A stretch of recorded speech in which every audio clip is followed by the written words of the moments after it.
Welcome, one and all, to the USC Podcast number 7. I'm your host, Hanson, SCO, and I'm here back with the podcast crew, all of which have been on the podcast before. We are actually recording here on Sunday, so if the podcast is a day late, that's probably my fault. I've been out of town doing some stuff, but we're back. So we have a couple interesting topics for you today, but we're going to move right along into the introductions. Edmond? Hi, I'm Edmond. I am USC's ambassador. I work with Hanson, of course, and you all possibly remember me from the last podcast.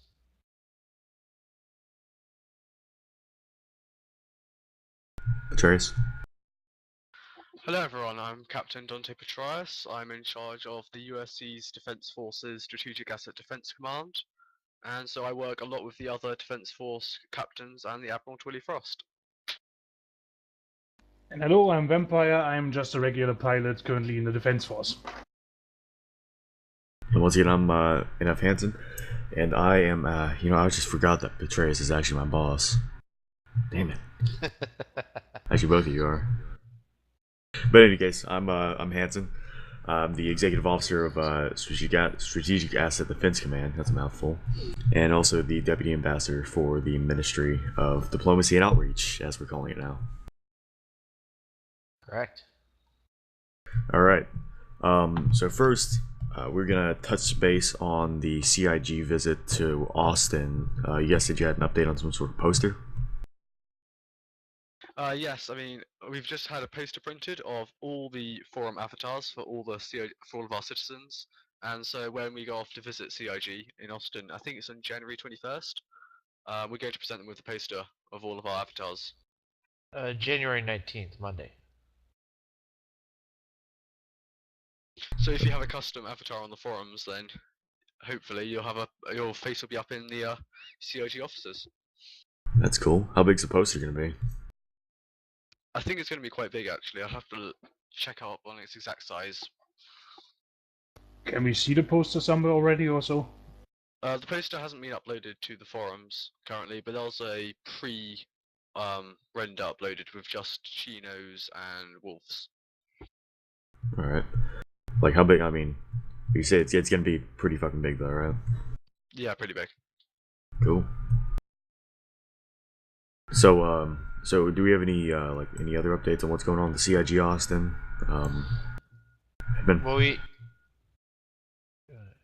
Well, we do have some updates from our contacts over at CIG. They have confirmed that we're good to go Monday the 19th for our visit as planned.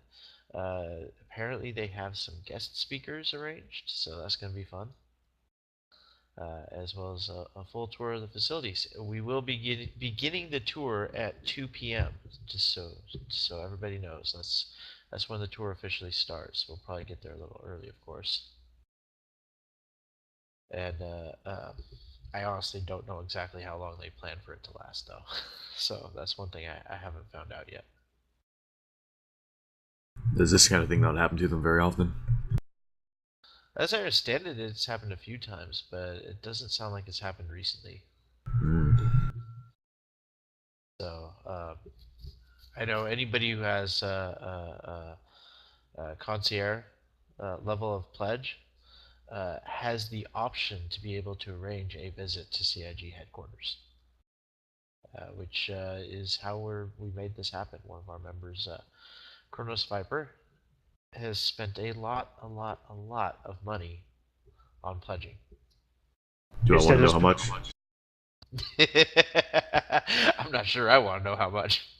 Is that then involved with a specific package you have to buy, or do you get an invite then automatically depending on how much money you wasted on this game? Sorry, spend. Bad Vampire. You're fucking up already. Can you please cut that out? But yeah, is it dependent on how much money one has spent on the game? They actually track every penny you spend on the CIG forums from the pledge store, as well as your if you're a subscriber, the monthly rate also goes towards your total. They track it all. I think you can see it in your hangar where you're at. And once you hit $1,000 pledged, you become a member of the concierge service, and you have some special access to ask CIG directly questions. I'd have to pull it up to know everything, but I do know one of the things included is the ability to request a tour of their facilities. Jesus Christ. Oh, cool. Then I qualify for that as well. Didn't know that. Thanks. You're very welcome. You spent $1,000? Yeah, I think I'm at 1,400 at the moment, and it will probably go up in the next couple of months. It's probably because I'm just highly Jewish, but I don't think I'd ever spend that kind of money on any game. Well, I just have a big wave of confidence for Chris and his products. Which, of course, means if the game fails, then I'm going to hunt him down myself. But jokes aside, I just love the game in general. You know, I see a huge potential in it being good. And since I'm somewhat of a nutjob, I'm currently saving for the fleet pack, which is then I think $2,700. So. Fuck. Yeah, I'm halfway there. So. Yeah, goddamn. If I just keep it up, then like every month, a little bit here, a little bit there. Then I should be good before the launch. And then once I reach that pack, then of course I will aim for the war pack, which is $5,000. Yeah. Who knows how crazy I get? That's pretty ridiculous. Well, that's my middle name. So I do have an update on the CIG Austin. I will not be attending. Oh no, does this have to do with the personal issues? Yeah. Gotcha. So unfortunately, I will not be attending CIG Austin. Well, we'll definitely take a lot of pictures for you and get some of Ogie some selfies. He may or may not be wearing clothes. I need the Ogie selfies. Yeah, he may or may not be wearing clothes. Just a heads up. I'll just edit it. We're also remember to get the Sweet Baby Rays. Oh yeah, that's gonna happen. I still have to figure out where that is, but I have all week and I'm on vacation, so all week is gonna be dedicated to that. They sell that shit at Walmart, about like the gallon. Oh. Okay. Just follow up on what we were talking before. By the way, if anybody's interested in knowing how much they've spent on Star Citizen by way of pledging and monthly subscription fees, if you go to your hangar and then you go to the billing and subscription section, at the bottom of that page will be a number. I'm sitting at $617.18 apparently. Do your normal purchases also count? So when you buy merchandise and other stuff? Every penny you spend on the RSI website goes towards that total. Okay, now I'm getting depressed seeing that how much money I spent on other stuff which could have gone to the game package. No! What else did you fucking buy? Now will these Hornet t-shirts and little gimmicks they were selling, little stuff here, little stuff there. Not, of course, all the patches they sold in the beginning, which I'm wondering why they haven't remade new ones and selling them. Would be nice. So yeah, I'm at the moment at a total of 1,500, so whoop-de-doo me. Dude, my total is so fucking much. I spent a total of 4,000 pennies.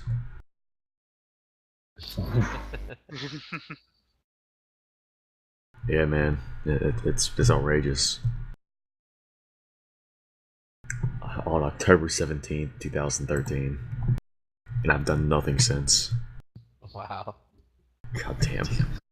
It would be interesting to see though if it could show how much transaction you had in total amount, since I certainly melted down a lot of ships and bought new ones and everything. It would be funny to see the total amount of that, what I contributed around in this game. Well, they do have your orders, and they divide it up by Voyager Direct, Pledge Store, or just everything. I don't know that it shows melts. This is just for money actually paid. So what were you saying, Vampier? You saying something about weapon sales? Yeah, this is something that is actually bugging me a little bit since the last major podcast from them, the big December one, where they changed the entire homepage and everything, and also added the Mustang and everything.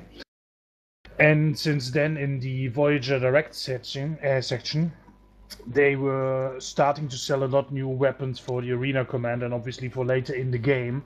And I have to say, I find it's a little bit overpriced, to be honest. Because a couple of these weapons, depending which weapon you buy, they almost cost as much as an entire new ship. For example, here you have a cannon, which is 16,000 for an in-game weapon, and then so that's basically translating to, I think it's $1 per 1,000 credits. Let me double check. But Yeah. it is very pricey. So and this is what's, I mean, CIG so far never let me down. It always made me very happy with what they produce. But I'm a bit upset about these pricing of these weapons for what's basically a test environment, also for them to see how the game works, and us having to pay extra for other weapons to test. So I'm not very happy about that. Well, I think what it is I think they even said this themselves, that the UEC and the United with credits we have right now are actually worth a lot more in its current state than it will be when the game's released. So like, spending 16 UEC on a weapon now is the equivalent of spending millions later. I think I heard something like that 2 weeks ago. Yeah, I think I've heard that on some of the podcasts as well. And yeah, the current rate is $5,000 for $5, $10,000 for $10, and $20,000 for $20. The most expensive weapons I see right off the bat are $18,000, which would be almost $20 for a single weapon. Yeah. Which is a lot, but please always keep in mind that we're not buying weapons, we're pledging towards the game, and so the gifts are supposed to be more of a reward, less of a purchase. I have to disagree on that, since you still put money into it. And if you buy I mean, look, let's face it, if I go and buy a ship now, I can still later change my mind and melt it down. So that's never money let's say, where I changed my mind and then all of a sudden I bought an Aurora in the beginning because it was one of the first ships, and now I'm stuck with this. This is not how it works. But once I transfer it into the credit system and buy something in the credit store, I'm stuck with it. I can never get it back or whatsoever. And seeing that there is not that much stats or information on the weapons in the shop itself. I mean, okay, it has a description.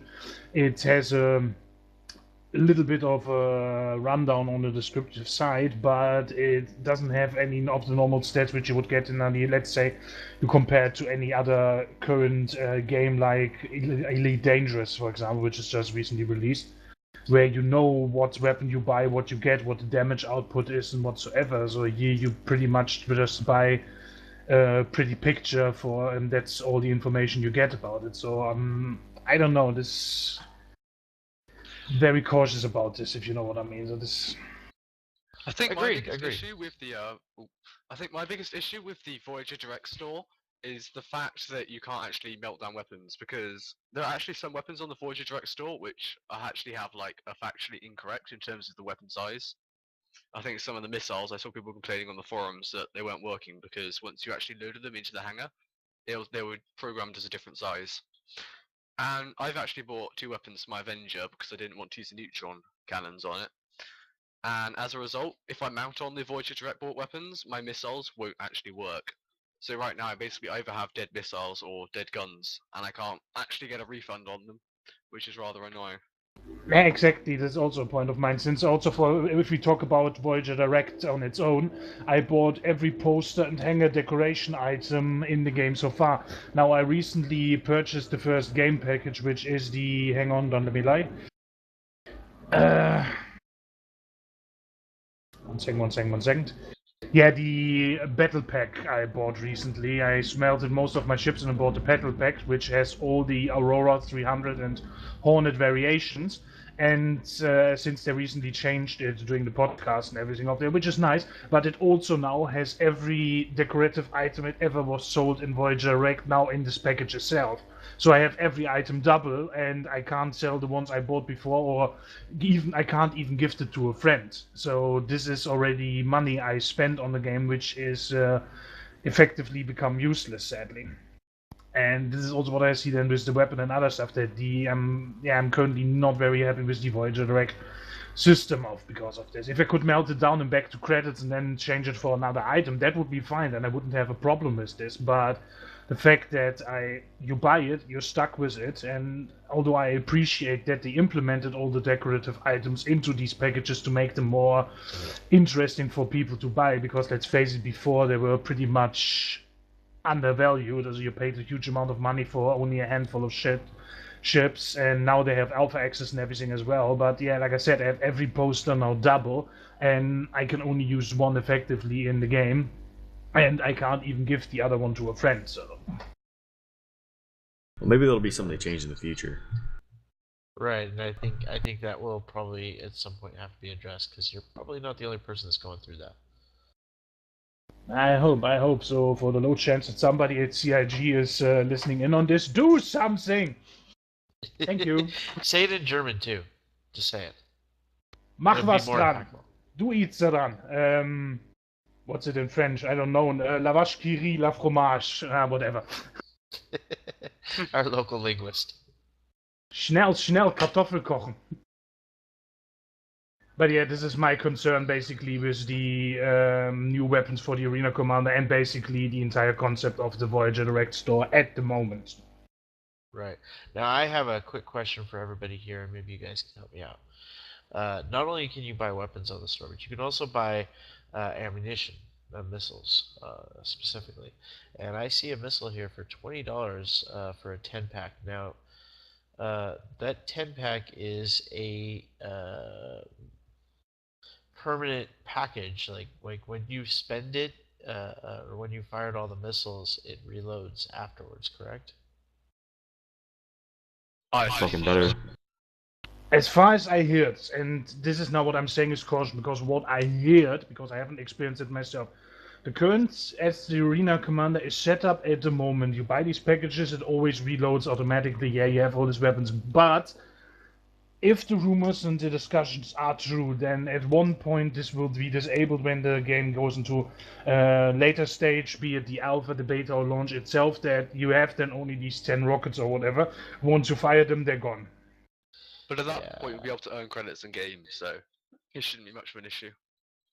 Fair enough. But it's something important to keep in mind, that I'm looking at a 10-pack of cluster missiles for $20 almost. And, You get an Aurora for that. Yeah, pretty much. And if it's going to be disposable at some point, might consider getting an Aurora instead. It's not only that, don't forget what we also don't know at the moment, if these missiles and every weapon you buy at the moment now, I mean, we can assume they will be in the game, but let's say you put them on your ship has insurance, do the weapons have the insurance since they also were bought in the store or not? Or are they then simply gone once your ship is destroyed? There's varying levels of insurance depending on what you can buy. There's sort of ship hull insurance, which is what your ship comes with, and that only covers what the stock ship loadout. Then you can also buy cargo insurance, and you can buy sort of module insurance for anything you've got equipped.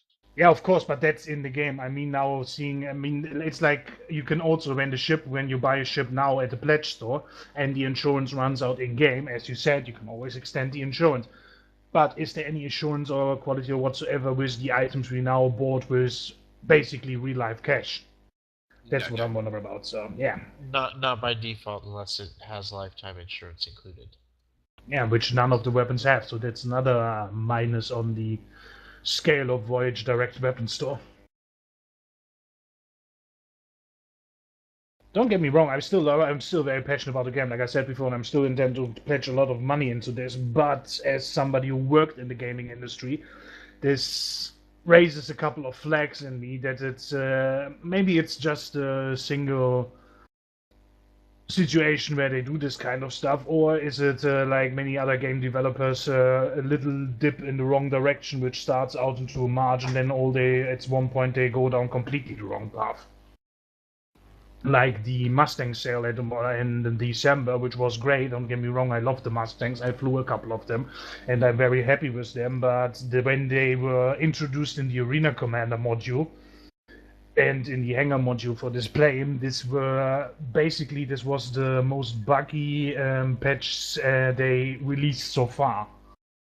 And I had a discussion with another guy before about this, and he said, saying, yeah, it's just a single time that this happened now, and I shouldn't be too worried about it, but I can sadly say from my own experience from working at some companies, I'm obviously not excluding names or so, that it starts with a one time and then they get away with it and then they do it again some other time when it suits their needs and so on. Then I hope this operation creep, that bad behavior creeps into a company, is not the beginning with this. That this is not the beginning of some creeping in of bad practices with this game or this company. That's what I'm worried about. And you can call me now a negative Nancy. I agree with that maybe, but still it raises a lot of flags with me personally. I am so okay calling you Nancy. Thanks, Daphne. I'm okay with him pointing names and pointing fingers. Nah, but I think you get what I'm saying. I do.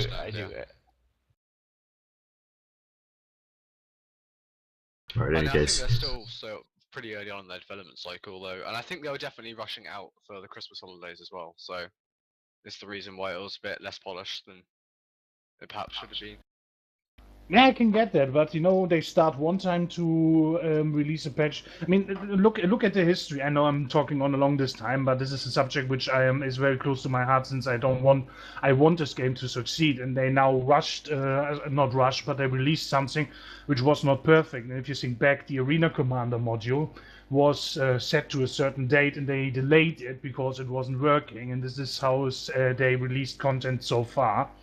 And now, basically, this was the first time they released not completely polished product. I wouldn't call it buggy as hell, don't get me wrong, and the issues with the server were due to something else they were busy with. But it's now the first time this has happened. Will it be an isolated incident, or will they then at one point become to the EA way of practicing stuff like, yeah, we have a release date, we set it ourselves now, and we have to keep to it no matter what? That's what I'm afraid of. And I just want to point out, Mr. Chris Roberts, if you're listening to this podcast today, that you officially have a customer on record in front of however many hundreds of thousands of people are going to listen to this podcast, saying he wants you not to put out patches. I'm not saying that. I want them to send out patches, and I want them to do them nice and orderly. And like I said, there wasn't a big issue so far. It's just, it worries me a little bit. This is all I'm saying. All I'm saying. I'm talking on for hours here, but I'm just worried. I'm just worried that it at some point becomes common practice, like every other game developer also does. I mean, just look at Elite Dangerous being released with half the content and functionalities of the game that were promised not being in the game just to meet the deadline, with them attitude of, yeah, we do this later, we fix it later, which is sadly what many gamer publishers do these days. We release it now and we fix it later, and they never done anything like this with Star Citizen, with any of the current products or stuff so far, and this is not the first time it basically happens. And yeah. It's okay. I totally understand, and that's the point of my joke here. Chris Roberts on his podcast, as well as other podcasts, they've mentioned multiple times they are more than happy to delay a patch if it means ensuring a certain degree of quality control, and certainly I personally have approved it, and even though it gets frustrating at times when Arena Commander comes out so much later than they originally said it might, it's frustrating a bit, but I honestly approved that, they didn't come out with something worse than what we ended up having in front of us. they took their time to do the job right, not just push it out because they wanted to meet a deadline. And I think that's exactly what you're saying. You want to see the trend continue all the way through the end of development. Exactly. The Arena Commander 1.0 was a single exception to the rule. That's all I'm hoping for. If it was a single time, and they indeed in the future change something about the Voyager Direct, that would make me one of the happiest people on Earth. Okay, maybe apart from the guy who has Kate Beckinsale as a boyfriend, but for the rest, you get what I mean. Kate Beckinsale. Fuck Kate Beckinsale. Emma Watson, dude. Are you gay? Hello, Underworld. Do I need to say more? Hello, Well, Harry fucking Potter. So you would instead of a hot adult woman, you would like to go in a teenage school facility. That doesn't sound creepy at all. You know, Emma Watson's in her 20s. Yeah, by now, but she wasn't during the Harry Potter times. But yeah, Emma Watson is certainly also one of the. I don't know, like the last three hotties on movies, the she was totties. probably 18. I could see Hanson at a bar saying that. I'm pretty sure by the last 3 movies she was 18. I'm gonna go over there and talk to her. Pedophilus Patronus. You know, it's not pedophilia as long as they've hit puberty. Depending on the country you're in. Yeah. Well, no, I know the definition of pedophilia, and it's you like prepubescent chicks or guys or whatever the fuck you're into. And Right, certain but- countries I've but been based before. on- Sorry, you go ahead. Sorry. So based on laws around the world, people have a different definition than the technical definition. In some countries, it's as you say, puberty. Other countries say 18. Other countries even say 20. Exactly. But that's not based on any kind of scientific. That's just based off of social agreements, aka laws for that region or No, country or I'm state. highly aware of age consent laws. I started looking at those the day I turned 18. I have to say though, it always wondered me what's happened. Let's say you're a 17-year-old dude, you have a 16-year-old girlfriend, which is normal, and then you turn 18. Are you then automatically a sex offender, or is that in a gray area? First off, it depends on the state, because I know in the state of Hawaii, the fucking age of consent was 14, which fucking fells with me. Right, but in states where it's 18 or 17, Like Texas. then yes, you become a sex offender if somebody says something about it. I don't think you Exactly. do actually. I mean, If they take you to court, you do. Yeah, I think you dude. do, 'cause wait a sec. 'Cause I remember something from the Transformer films where there's literally a scene where Michael Bay has one of the actors explain why he's allowed to have sex with someone under the age of 18 when he's 19. And there's actually, I think there's a Well, certain clause. certain states allow a little bit of wiggle room. Like, And some don't. yeah, some don't, like Texas. hmm So I'm always fucking careful in Texas. Well, I learned my lesson. I'm never going to mention any female actress or so in a Star Citizen related podcast anymore. We go into weird subjects when we talk about it. Look, hold on. I'm gonna put a fucking image of Emma Watson in the fucking link, because everybody's seen her, but I'm just gonna reiterate why. Emma Watson is fucking awesome. I give you that, but I still would prefer Kate Beckinsale. If you put out an image of Emma Watson, then please put Kate Beckinsale from Underworld in all her leather outfit and everything, and then say me you wouldn't hit that. Well, fuck you. I'm gonna start a poll. Bring it That- on. First Vampire, off, you are aware that if you keep on this, Hanson's just going to end up having Emma Watson as the background for this entire podcast. Oh, I will. Oh, I wouldn't say no to that. Don't get me wrong, I certainly wouldn't say no to that as long as he doesn't put, I don't know, Kim Kardashian or Nicki Minaj in the background. I'm happy with everything. Oh, come on. I have standards. Well, Nicki Minaj could somehow fit into this in discovering new worlds, meeting alien races and whatsoever. I mean, she could probably suck all 4 of her dicks at the same time. No, could you imagine? Could you imagine you play Star Citizen X as an explorer and you come across the planet of the Minages? Oh god. Burn it with fire. Nasty bitches.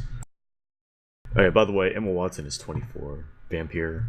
Yeah, now. How old was she in the last couple of movies? That was what we I were don't know. talking about. Well, that would mean what the last movie she turned 18 in 2008. So Yeah, she was 21 in the last one. so yeah, Harry Potter and Half-Blood Prince, Deathly Hollows. Like the last three movies, I was right. She was at least 18. She was actually 19 in those, 19, 20, 21, respectively.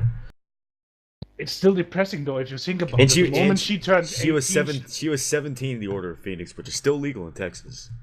Which what you may not realize, gentlemen and listeners, is Hanson may have a calendar and a atomic clock that is still counting. It's now from well past, but that was counting down the days, the minutes, the seconds until Emma Watson became legal. The depressing part about it, if you think it though, the moment she became legal, she got together with Ron Weasley. Yeah, that was the only depressing part. Yeah. Nothing against ginger people, but yeah, no.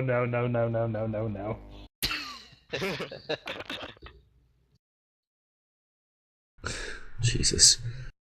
I think J.K. Rowling herself even said at the beginning it was intended that she got together with Harry or so, and then she changed it later for whatever reason. Not all change is good.